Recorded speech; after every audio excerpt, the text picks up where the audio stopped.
buddy.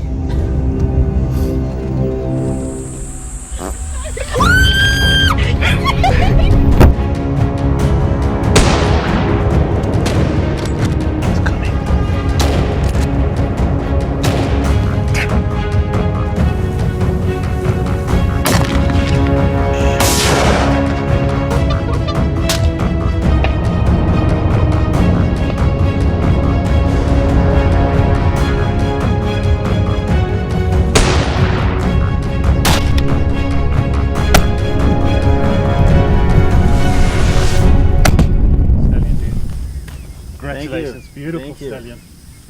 Beautiful. Good shooting, man. Welcome to the fiercest battle of 2025.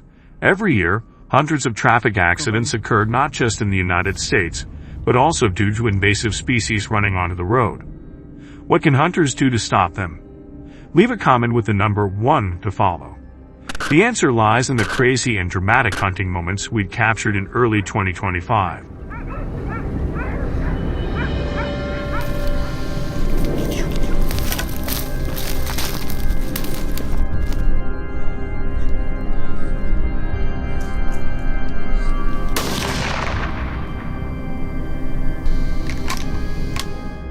Wild boars have caused serious accidents on Italian highways, with hundreds of collisions leaving more than 215 people injured. Many vehicles severely damaged, but importantly, there were no human fatalities.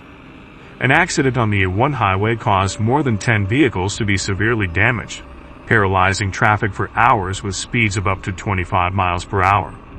They are considered an invasive species that can suddenly dart onto the road, leaving drivers unable to react in time.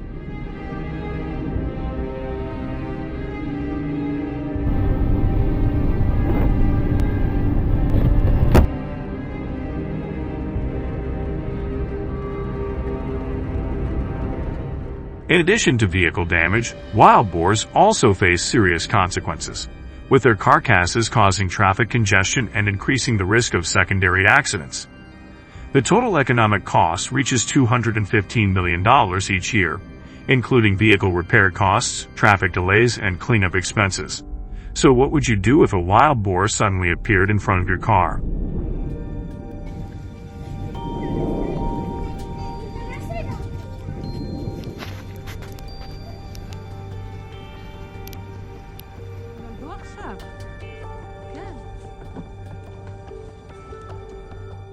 To address this situation, the Italian government has changed its policy on controlling this invasive species. In 2023, a relaxed hunting policy was introduced, allowing wild boar hunting year-round, including in protected areas and urban areas, under the supervision of authorities.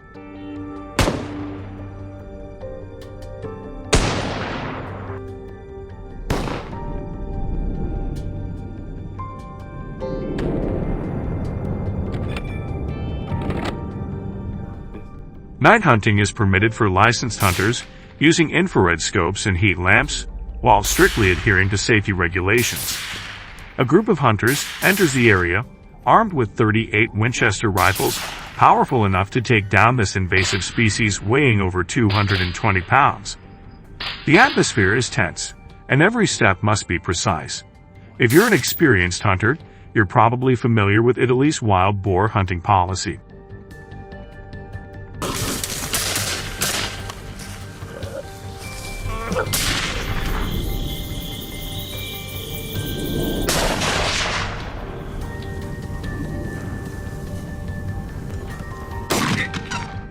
Each hunter is only allowed to shoot a maximum of 5 wild boars per night, unless participating in government-controlled hunts. Hunters involved in this activity must be over 18 years old. Wild boar attacks in Europe have increased by nearly 30% in recent years. As a result, hunters are advised to wear thick clothing, heavy boots, protective vests, and thick gloves to protect themselves from wild boar attacks.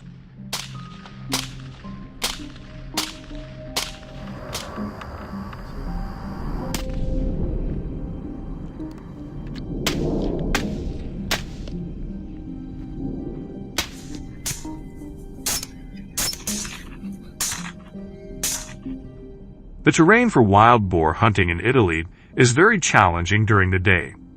Wild boars are elusive, and every rustle in the grass could be a sign of them approaching.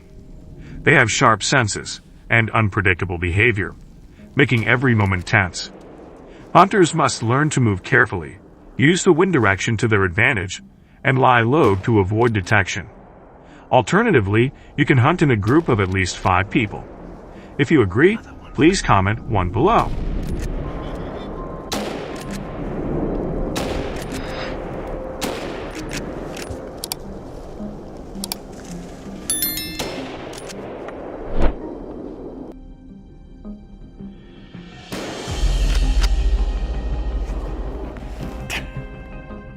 Helicopter hunting takes wild boar hunting to a whole new level. To undertake such a dangerous pursuit, hunters need at least 5 years of wild boar hunting experience. And that's just the beginning. Before each hunting season, helicopters must undergo strict testing at least 3 times to ensure they are fit for high-speed pursuits. The regulations on wild boar hunting in Italy are very strict.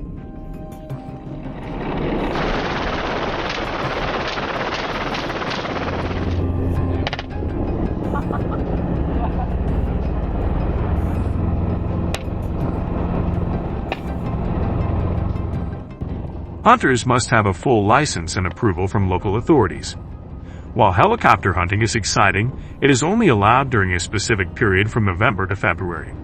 After successfully hunting a boar, hunters must collect the carcass and report the number of animals they have taken down to the authorities. By early 2025, hunters in Italy alone had reported taking down more than 300 wild boars, highlighting the scale of the battle against a rapidly expanding population.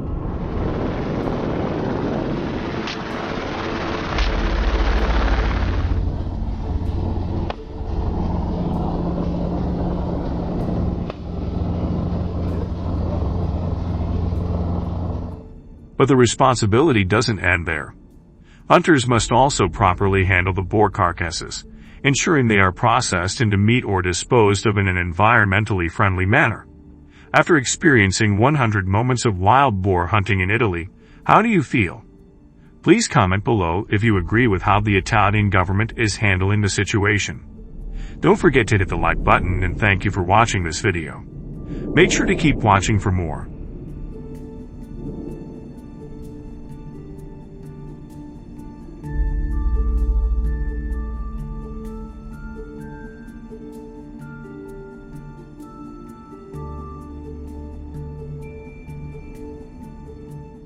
Zebras, a member of the horse family, are native to Africa and have existed for millions of years.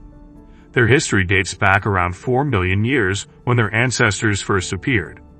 They developed distinctive black and white stripes, which serve to camouflage them and reduce predation. Learn more and subscribe to our channel for the latest updates.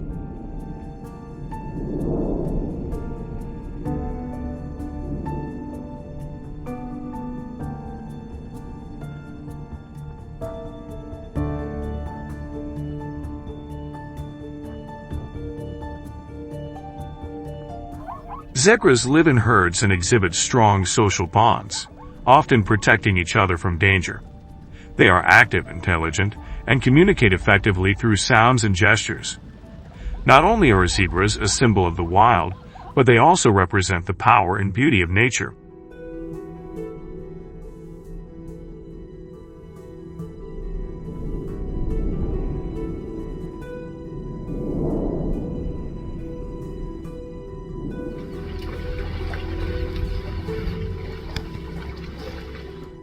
By 2024, the rapid increase in zebra numbers has led to their intrusion into urban areas, causing many problems for people. As zebra herds search for food and habitat, they often enter cities, resulting in traffic accidents. Their presence not only disrupts people's daily lives, but also creates challenges for traffic management and safety.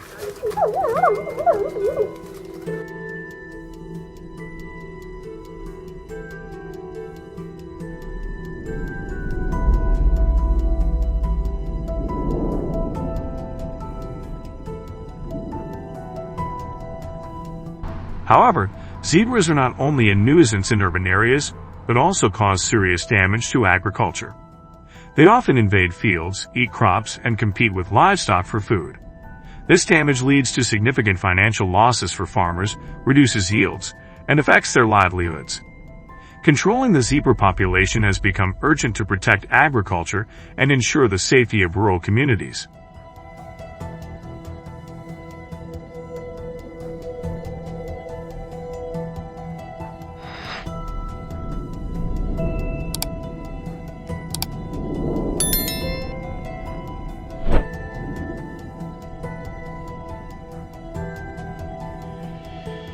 One effective solution to reduce the damage that zebras cause to agriculture and urban environments is to place them in zoos or animal sanctuaries.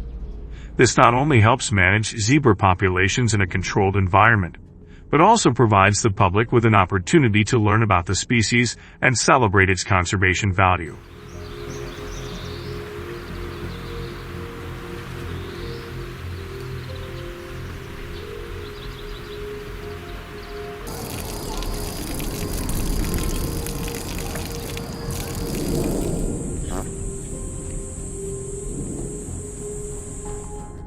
Zoos can provide suitable habitats that allow zebras to thrive and reduce their potential to invade human settlements. Furthermore, educating the public about the ecological importance of zebras can help raise awareness and encourage consensus for their conservation.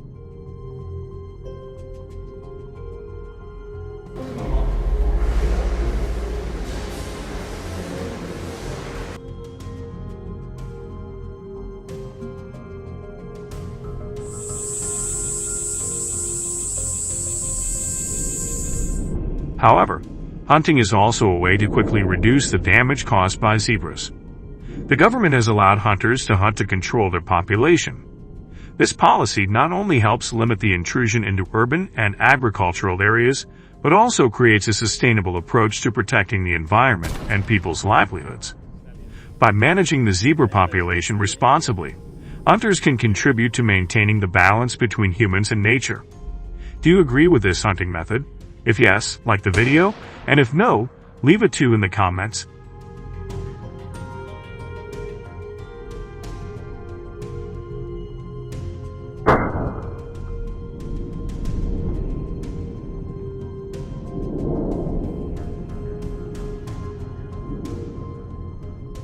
When a zebra is spotted, the hunter will immediately stop and observe to assess the situation.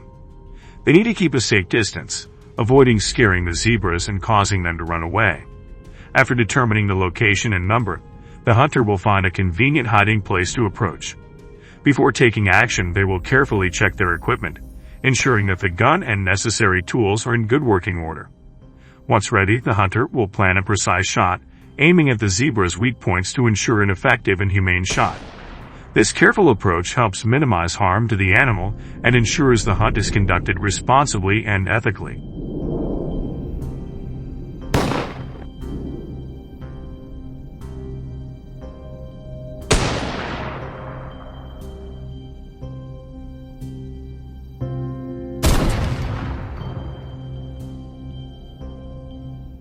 After hunting zebras, hunters need to take several important steps to maintain the balance between zebra populations and human safety. First, they should report their hunts to wildlife management agencies, which can monitor population health and ensure that hunting activities are conducted within safe limits.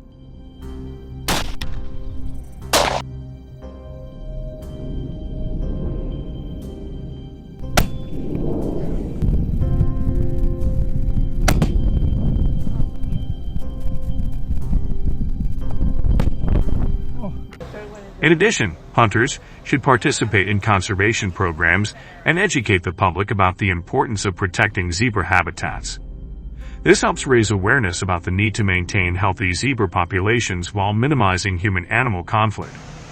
Ultimately, restoring and protecting zebra habitats will contribute to the safety and sustainability of both the species and humans. Thank you for watching this video. If you liked the video, please like, comment, and subscribe to the channel to continue watching the next videos. So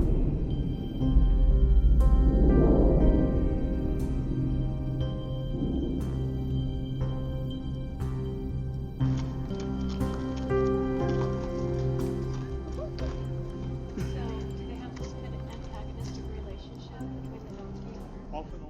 Hi everyone, Namibia is home to between 4,000 and 5,000 leopards, who live mainly in the country's mountainous and forested areas. These solitary predators typically avoid human settlements, seeking refuge in their natural habitat.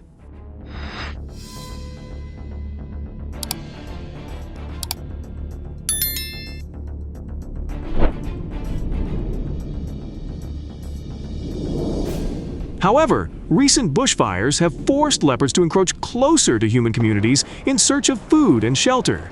This shift has led to increased conflicts, including attacks on livestock and heightened safety concerns in rural communities.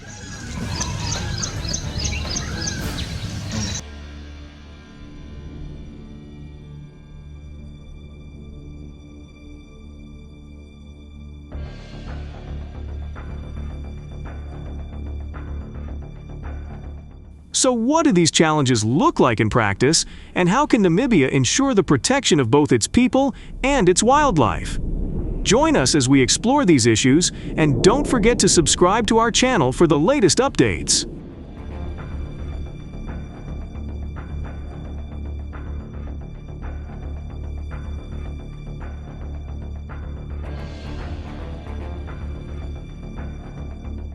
On August 10th, 2024, in Namibia, a man was attacked by a lion. The unexpected encounter left the man with serious injuries, including deep lacerations to his torso and legs. Local residents quickly called emergency services and wildlife agencies to assist in the rescue.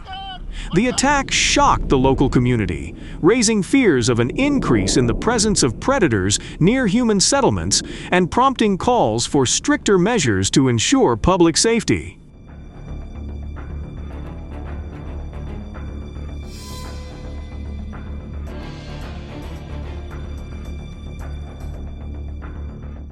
To address these issues and sustainably manage leopard populations, the Namibian government has introduced a controlled hunting policy. The Namibian government's leopard hunting policy attracts approximately 250 to 300 hunters each year. These hunters are often attracted by the opportunity to participate in a well-managed hunting environment that is internationally recognized for its sustainable practices. Curious about what it takes to legally hunt leopards in Namibia?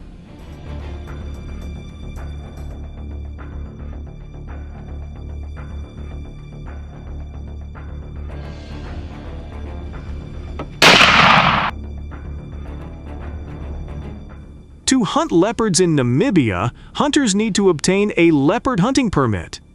This permit is issued by the Ministry of Environment, Forestry, and Tourism, and is required for anyone who wants to legally hunt leopards in the country. The permit costs around $300, which goes towards conservation efforts and local community initiatives.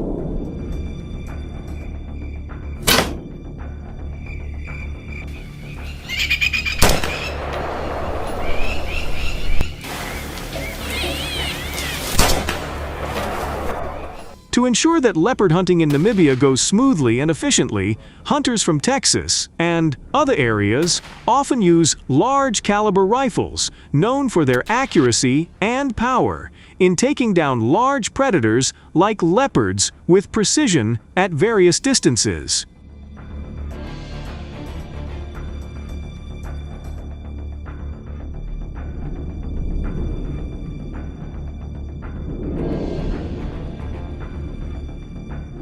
Furthermore, leopard hunting in Namibia usually takes place during the cooler months of February to November.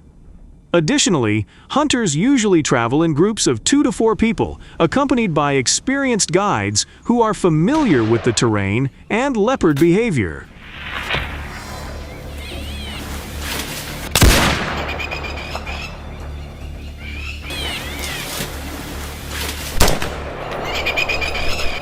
When a leopard is spotted, hunters usually approach it carefully, maintaining a safe distance of 50 to 200 yards depending on the terrain and the leopard's behavior.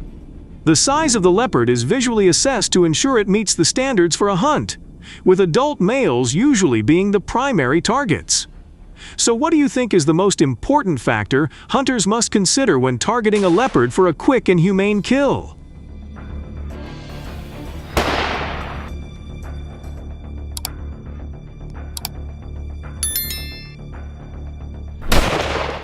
When shooting, hunters aim for vital areas such as the chest or shoulders to ensure a quick and humane shot. These areas are targeted because they contain vital organs such as the heart and lungs, which when hit can quickly paralyze the leopard to ensure the safety of the hunting party and humane handling of the animal.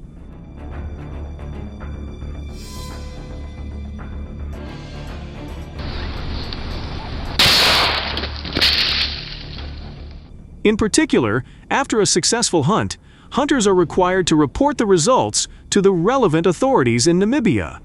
This includes notifying the Ministry of Environment, Forestry, and Tourism, which manages wildlife and conservation efforts. Hunters must provide details of the hunt, including the location, size, and sex of the leopard, as well as any other relevant information.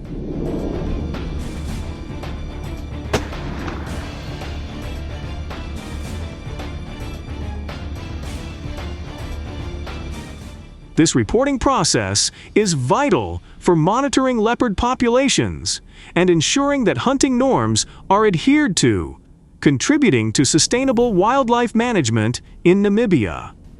What do you think of this approach? We would love to hear your views. Please share them in the comments below.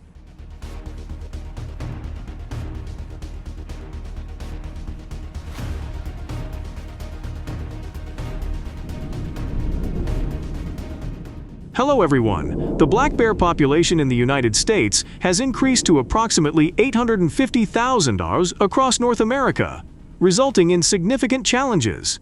This increase has led to increased property damage and public safety concerns as bears increasingly enter urban areas in search of food.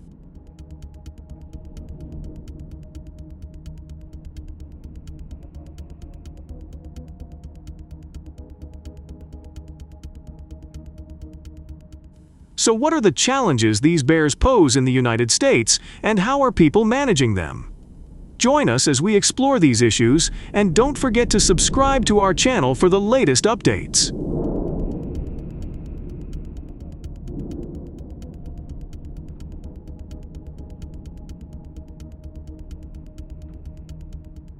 In May 2024, beekeepers in Vermont began reporting a disturbing increase in black bear attacks on their hives. One Addison County beekeeper, who manages 30 hives, experienced the destruction of 10 hives in a single season.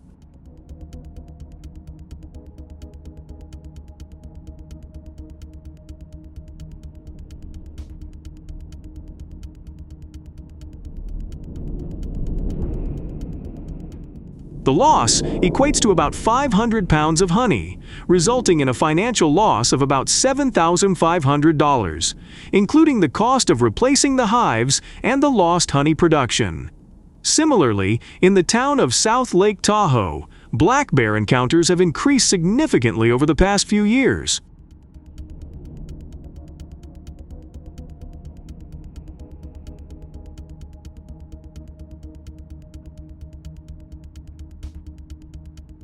Since the beginning of 2024, local authorities have received more than 1,500 reports of bears roaming residential areas. One particularly troubling incident involved a black bear breaking into a home on Pioneer Trail, where it caused $25,000 in damage.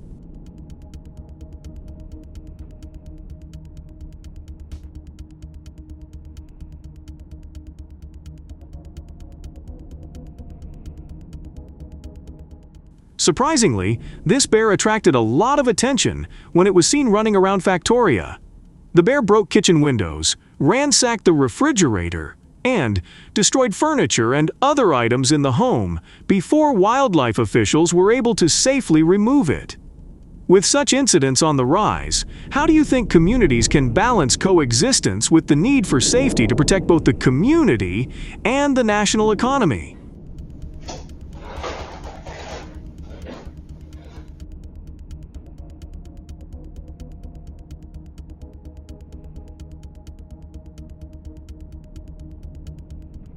meet this challenge, hunters often rely on rifles because of their range and power. Full-size rifles such as the .36 Springfield, .300 Winchester Magnum, or .45-70. Government are popular choices among hunters because they are powerful enough to take down bears.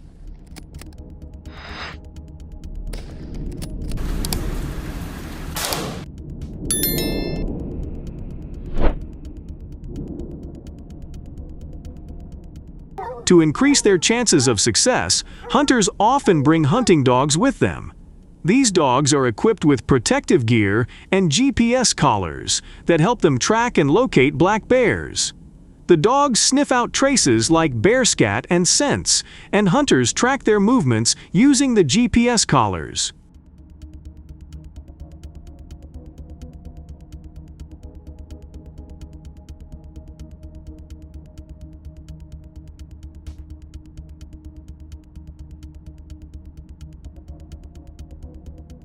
When the dogs spot a bear, they will give chase and bark loudly to alert the hunter.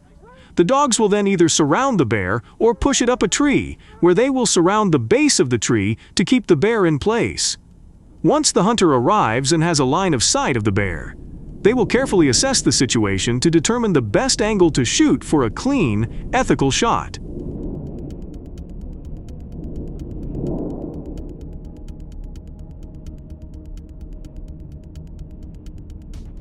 If the bear is in a tree, it is important to target vital areas such as the heart or lungs. Once the bear is down, the hunter must approach carefully to confirm that the bear is dead, as a wounded bear can be very dangerous. Safety is always the top priority throughout the entire process. Do you know why bear tagging is essential after a successful hunt?